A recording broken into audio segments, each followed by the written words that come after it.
appointed 70 others and sent them ahead of him in pairs to every town and place where he himself intended to go.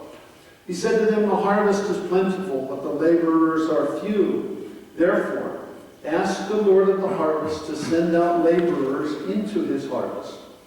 Go on your way. See, I am sending you out like lambs into the midst of wolves.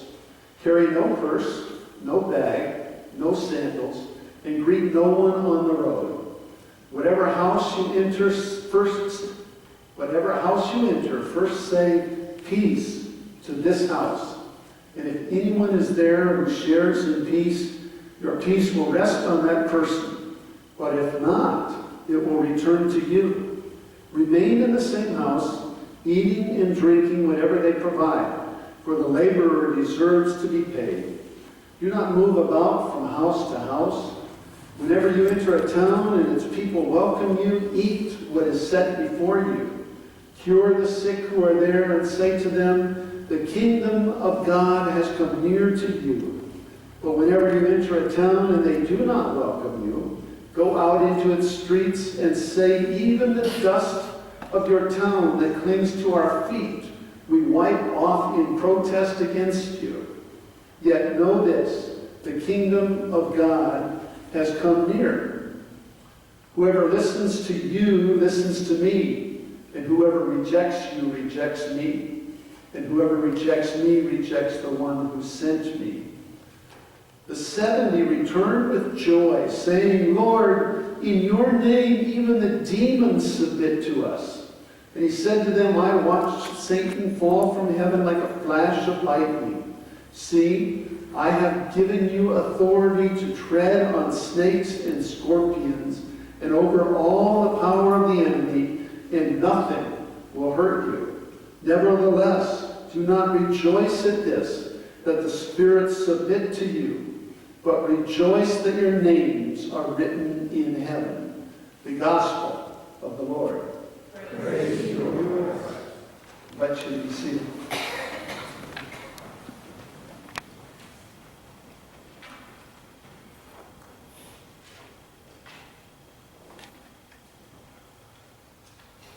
Death came to our house this week. On Monday, we heard of 2 different relatives in our extended family. Yes, they were old. Older than anybody here, both of them. Well into their 90s. But they were beloved, and they were righteous, and they were very special people to us. One was Susie's cousin named John. Susie's dad is the youngest of 11, so she has cousins that are old enough to be her grandparents, or, at least parents anyway. John, cousin, who had been an agricultural teacher and just loved to be out in his backyard garden, in his vineyard, in his forest, and do things with his hands, and do things like make wine from the grapes that he grew. And I can tell you, after 35 years, all of it was bad. It was bad stuff. But he thought it was pretty good. He was a wonderful guy, and he will be missed tremendously. The other one, that was Monday morning, and then Monday afternoon, we got news that my brother, David, who comes and preaches, and you have a relationship with David, and Constance has been here once or twice, his wife. Constance's mother passed away at mid-90s. She was one of my favorite people in the whole world. After 35 years of marriage to Susie and knowing Hetty for almost that long, she has certainly become a part of my life. And again, we will miss her. We'll have a chance to be at both of their memorial services on the 13th and the 20th. And so those will be hard times and good times as we mourn and as we give thanks for their life. But what I thought about mostly this week, as I thought about their lives, as I thought about mourning them, as I thought about where do I find comfort and peace and God's Word, and where do I see God's face amidst the passing of those that we love. And it comes from the Psalms, for me, often, not always, but often comes from the Psalms. So what we're going to do is look at several Psalms, and they're in your red book. So pull your red book out, and the Psalms start on page 339 in the front of the hymnal. So the Psalms are in there. The Psalm pages are not numbered. They start on 339. And then, of course, the Psalms are numbered in order. And so let's start by looking at the Psalm that we already read this morning, Psalm 66. See if you can flip through there and find Psalm 66.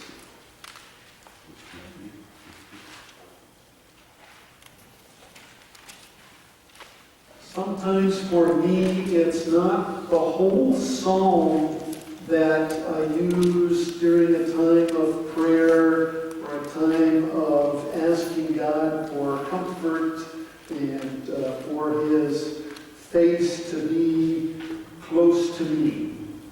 Sometimes it's just one verse that I can meditate on. And in this Psalm 66, it was verse 5 that struck me as something that I could meditate on and receive some comfort. It says, "Come now and see the works of God. How awesome are God's deeds toward all people." Toward all people. Toward me. Toward John. Toward Him. That I can meditate on this and read it several times slowly. Come now and see the works of God. How awesome are God's deeds toward all people. Sometimes we need more than that. Sometimes I need more than just one verse. Sometimes I need a psalm that voices what I'm feeling, that I can't find words for. Let's look at Psalm 42. So flip back to 42.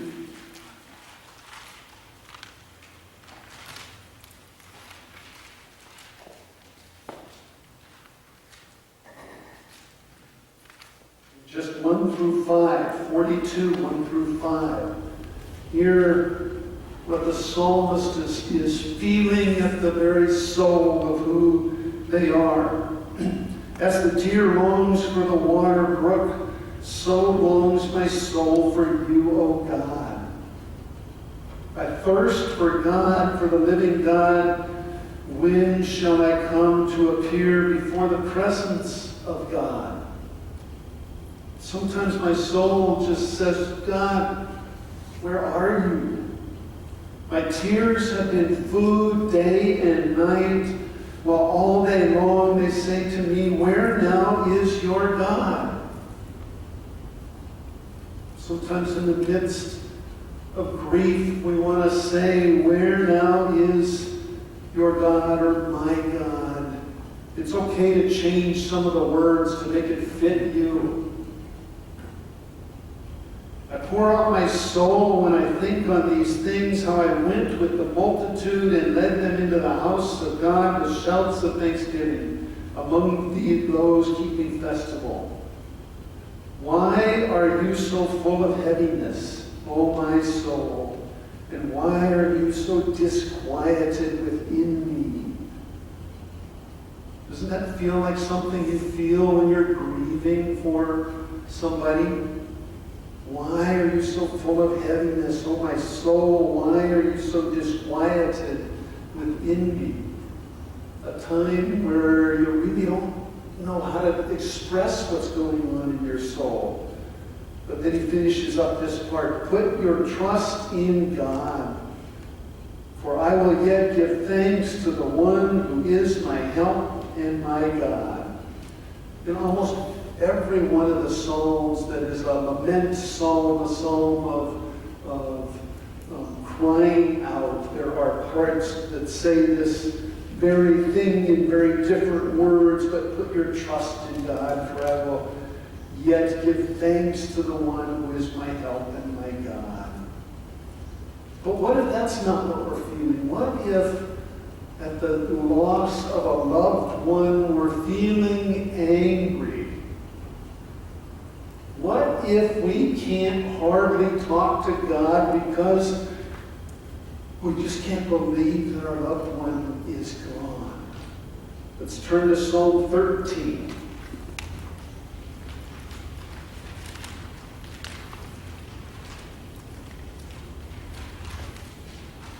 Psalm 13.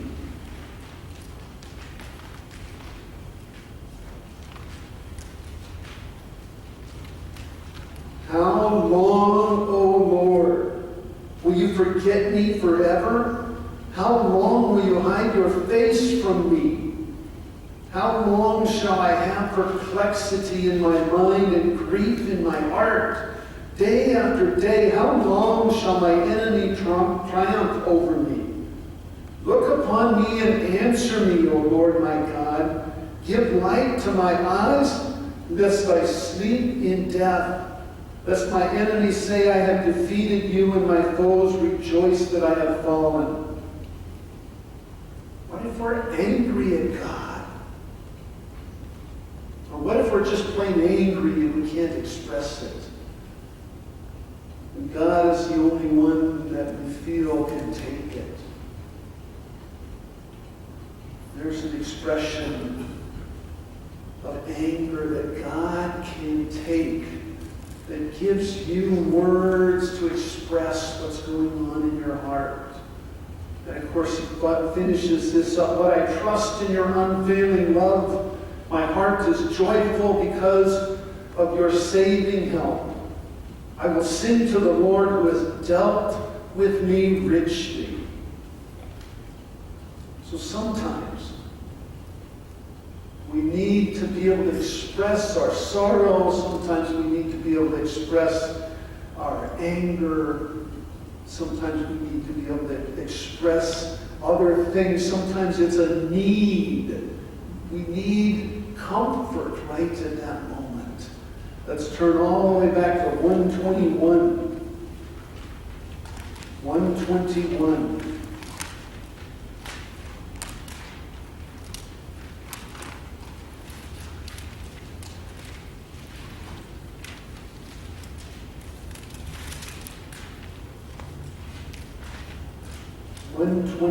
A hymn of comfort. I lift my eyes to the hills. From where is my help to come? My help comes from the Lord, the maker of heaven and earth. The Lord will not let your foot be moved, nor will the one who watches over you fall asleep. Behold, the keeper of Israel will neither slumber nor sleep. The Lord watches over you. The Lord is your shade at your right hand. The sun will not strike you day by day, nor the moon by night. The Lord will preserve you from all evil and will keep your life. The Lord will watch over your coming out and your coming in from this time forth forevermore. You read a psalm like that, I said, it's okay to change the words.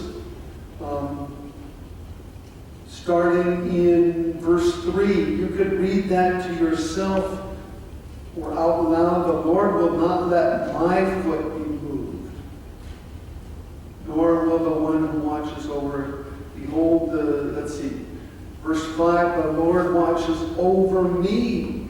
The Lord is my shade at my right hand. Make it more personal.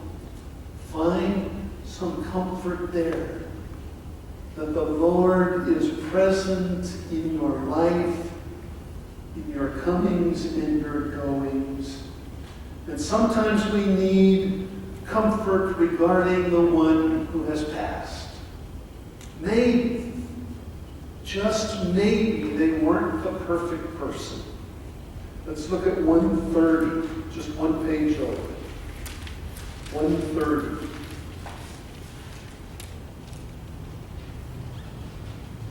We're praying for the one who has passed. Out of the depths I cry to you, Lord. O Lord, hear my voice. Let your ears be attentive to the voice of my supplication. If you were to keep watch over sins, O Lord, who could stand?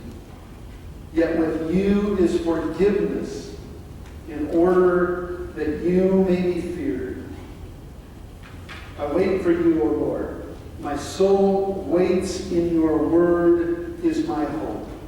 My soul waits for the Lord more than those who keep the watch for the morning. More than those who keep the watch for the morning. O Israel, O Jeff, O Jill, O Susie, wait for the Lord. For with the Lord there is steadfast love. With the Lord there is plenteous redemption. For the Lord shall redeem Israel. For the Lord shall redeem John and Hetty from all their sins. Change it up. Make it even more personal. Sometimes we need to hear a promise. Let's flip back just a few to 118.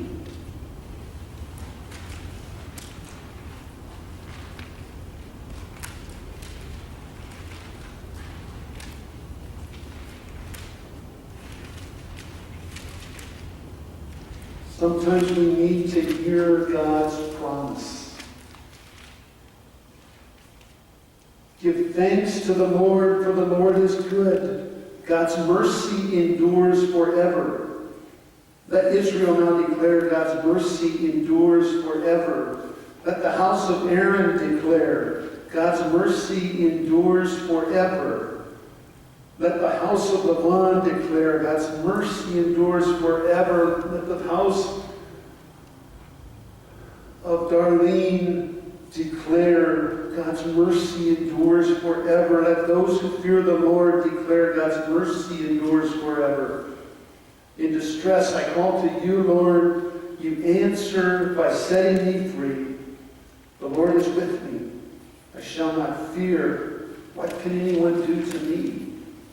The Lord is with me as my helper. I will look in triumph on those who hate me. You know, if you don't like that part about those who hate me, take it out. It's all right. It's better to take refuge in the Lord than to trust in mortals. It is better to take refuge in the Lord than trust in rulers. It's better to take shelter in the Lord, to put your trust in the Lord than anything else.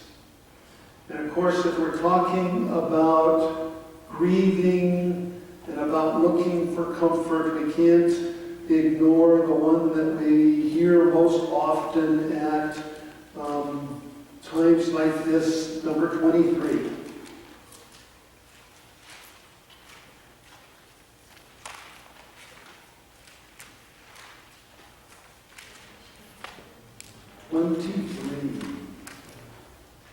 The Lord is my shepherd.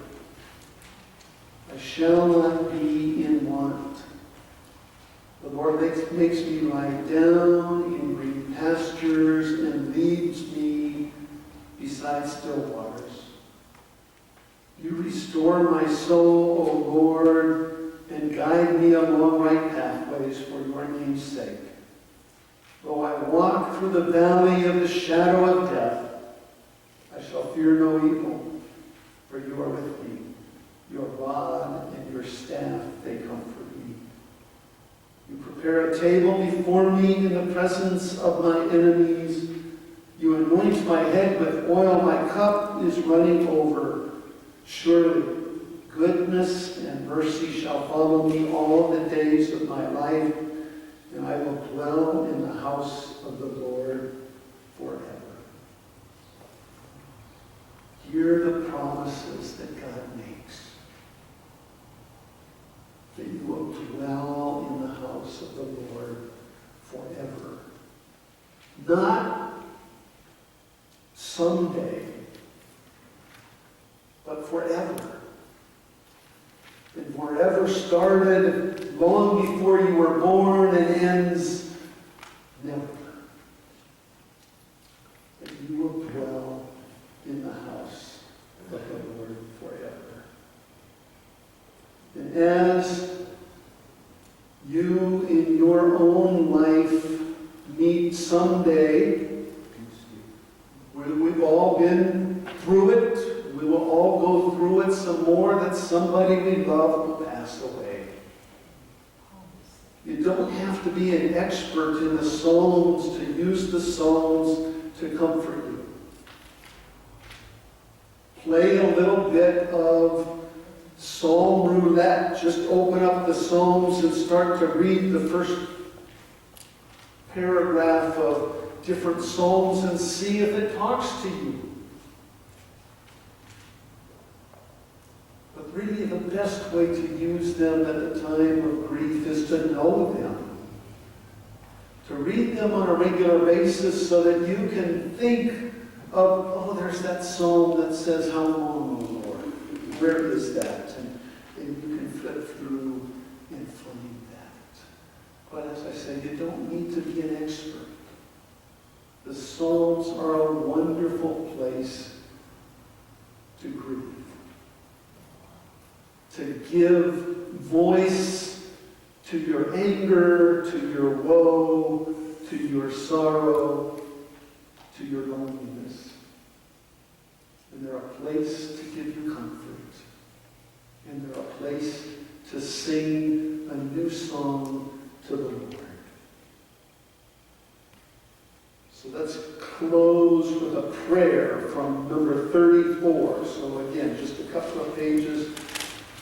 Chapter 34, 1 through 8. 34, 1 through 8. Let's pray it together. Let us pray. I will bless the Lord at all times. The praise of God shall ever be in my mouth. I will glory in the Lord, that the lowly hear and rejoice. Proclaim with me the greatness of the Lord. Let us exalt God's name together. I sought the Lord, who answered me and delivered me from all my terrors. Look upon the Lord and be radiant, and let not your faces be ashamed. I called in my affliction, and the Lord heard me and saved me from all my troubles. The angel of the Lord encamps around those who fear the Lord and delivers them. Taste and see that the Lord is good. Happy are they who take refuge in God. Amen. Let's stand and sing. Once we sang and dance.